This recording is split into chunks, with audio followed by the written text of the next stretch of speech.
Now you have a new book coming out soon about Lestat, Right. a very famous character. Why don't you tell us about him? Well, it's called Prince Lestat, and it's going to be released October 28th, and it's a new novel all about Lestat right now in the modern world, what he's doing, why he's been quiet for so long, why he's come back, and it also is all about the entire tribe of the undead and how Lestat's actions in the earlier novels have really influenced the vampires all over the world.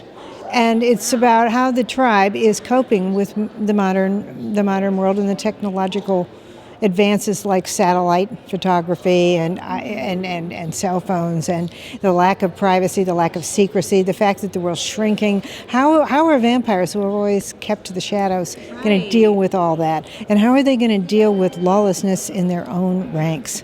And they're all restless. There are a lot of bad things happening, and they're all looking to Lestat for answers because they remember him as the vampire who wanted to be a rock star and who wrote an autobiography. And so it's really about him coming back to meet that demand. Oh, wow. That sounds very interesting. I'm excited. Your fans must be so excited, They've been including me. incredibly supportive. They really have. I've been posting about all this on my Facebook page, and the people of the page are wonderfully supportive and exciting. So I'm happy so far. It's always scary when you have a book coming out because you really don't know how people are going to receive it. But I'm just really happy about it all. Now, I know you obviously started writing about vampires several years ago, and now it's sort of a new craze with the whole Twilight. Do you read other vampire books? I do. I don't read them really for enjoyment because I'm kind of protective of my own vision and my own characters, but I dip into them and I see what's going on, and I really enjoy Charlaine Harris. I like her Sookie Stackhouse novels. I've read about 2 of them. I haven't caught up with all of them, but I think they're wonderful. And I love True Blood, the show. Oh, yeah. I thought it was just great. And I've read some of Stephanie Meyer, and I think what she's done was amazingly clever.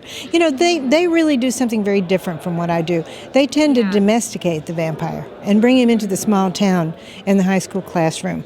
And imagine, what is it like if he's the guy next door to you? And I've always done the opposite. My vampires are kind of Europeans, and they're mythic. You know, they're more larger-than-life heroes that you can't really domesticate. And they have to almost hide from the bright lights because it's so obvious that they aren't human, you know, that they're superhuman. And so it's fun to read what they're doing because it's different. And it's not something I would do. So I enjoy it. I enjoy seeing the variety. I enjoy that the concept is so rich that all of these different people can unpack it in different ways. It's it's very interesting. And now my camera guy wanted me to ask you this. Is it werewolves versus vampire? Who should win in a battle between vampires and werewolves? I would have to say vampires would have to win. To me, the vampires are the really powerful ones. But the werewolves are nothing to sniff at, you know. They have their own thing, but vampires have all the advantages, you know. Yeah. And are you working on anything else right now? I'm working on another vampire novel. And I have several other things in the works, too. So a number of different projects. I want to get back to my werewolf series and do a 3rd book there. I want to get back to my angel series and do a 3rd book with my detective who works with the angels, Toby O'Dare. And I'm doing this vampire novel with Lestat, sort of an overflow and continuation of Prince Lestat.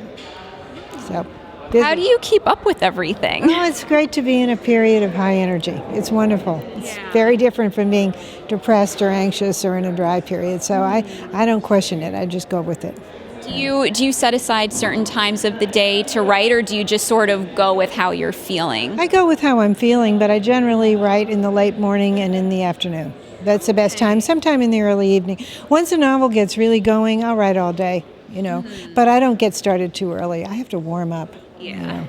Yeah, I could relate to that.